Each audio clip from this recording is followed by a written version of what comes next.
આજે મ્યુનિસિપાલિટીના કેટલાક નાના અધિકારીઓને સસ્પેન્ડ કર્યા છે। જે જગ્યા પર સરકારનો મોટામાં મોટો અધિકારી અને પદાધિકારી જતો હોય ને ફોટા પડાવતો હોય અને એ ફોટા સોશિયલ મીડિયામાં વાયરલ થયા હોય, શું નાનો અધિકારી ત્યાં પગલાં લઈ શકે ખરો? મારો સવાલ છે। જ્યાં મેયર જતા હોય, જ્યાં મ્યુનિસિપલ કમિશનર જતા હોય અને એના ફોટા એમના જ સોશિયલ મીડિયામાં મુકાતા હોય, ત્યાં નાનો અધિકારી જઈને એનું બંધ કરાવી શકે ખરો? સરકારની જવાબદારી છે। ઉચ્ચ અધિકારી પદાધિકારીઓના એફઆઈઆરમાં નામ દાખલ કરો, આ મારી પહેલી માંગણી છે। શા માટે ઉચ્ચ અધિકારીનું નામ એફઆઈઆરમાં નથી આવતું? કોઈ માણસ સ્વાર્થના ધંધા માટે કાયદો તોડે, પણ કાયદો ન તૂટે ને જાનમાલની સુરક્ષા એ જવાબદારી સરકારની છે। હું આપને કેટલાક ફોટાઓ બતાવવા માંગીશ। આ છે 2022માં ભારતીય જનતા પાર્ટીના પદાધિકારી મેયરશ્રી, જે ઓટો એક્સપો આ જ જગ્યાએ લખેલું છે આમાં ટીઆરપી અરેના, ત્યાં આગળ મેયરશ્રી જાય છે। આ ફોટો ટીઆરપી અરેનાના સોશિયલ મીડિયા ઉપર છે। એ પછી એ વખતના ધારાસભ્ય અને એક આજના ભાજપના મહામંત્રી છે અરવિંદ રૈયાણી, કિશોર રાઠોડ, બીજેપી ટીમ, અહીંયા લખવામાં આવ્યું છે બીજેપી ટીમ આ જગ્યાએ જાય છે।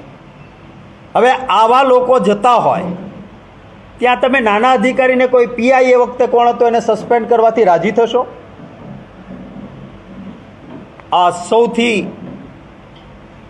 વધારે ગંભીર બાબત collector Shri, SP, municipal commissioner Shri,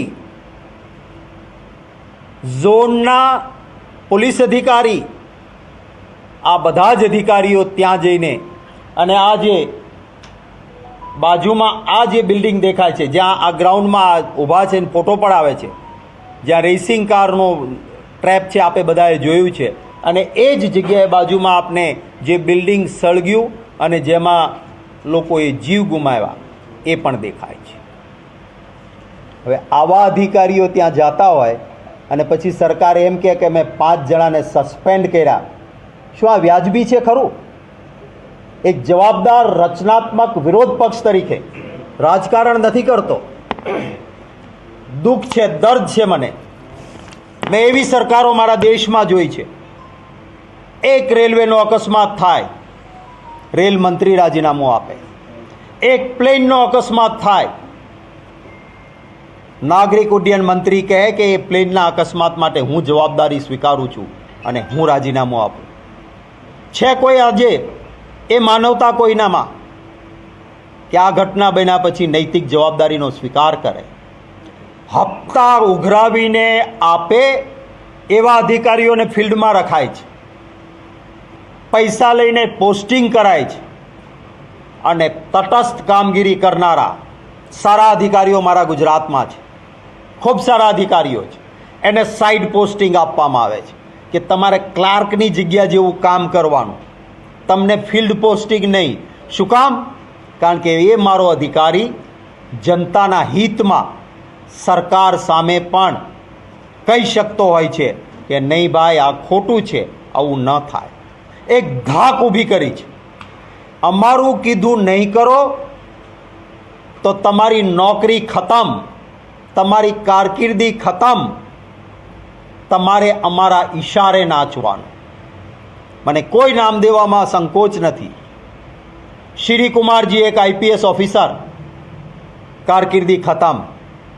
Satish Verma આખા ગુજરાતમાં જ્યાં નોકરી કરી ત્યારે એક કડક અને સારા અધિકારી, કારકિર્દી ખતમ।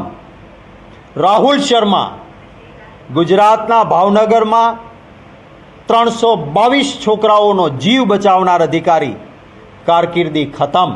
રજનીશ રાય એક નિષ્ઠાવાન ને પ્રમાણિક અધિકારી, કારકિર્દી ખતમ।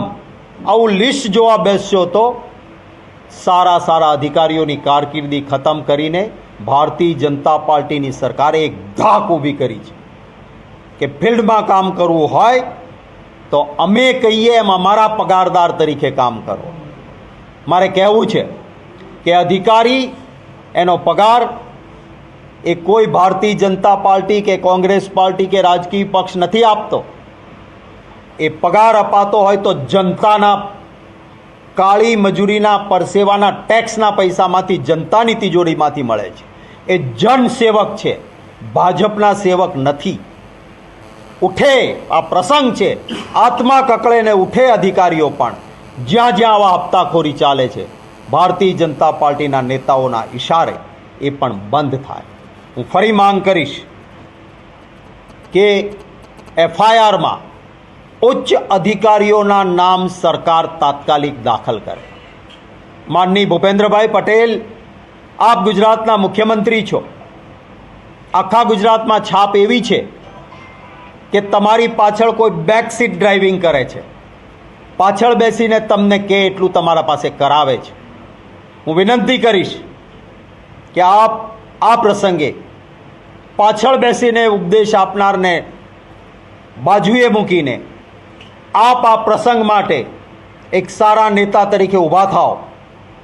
ઉચ્ચ અધિકારીઓના એફઆઈઆરમાં નામ દાખલ કરાવો. આ હું માંગ કરું છું ગુજરાતના મુખ્યમંત્રી શ્રી પાસે.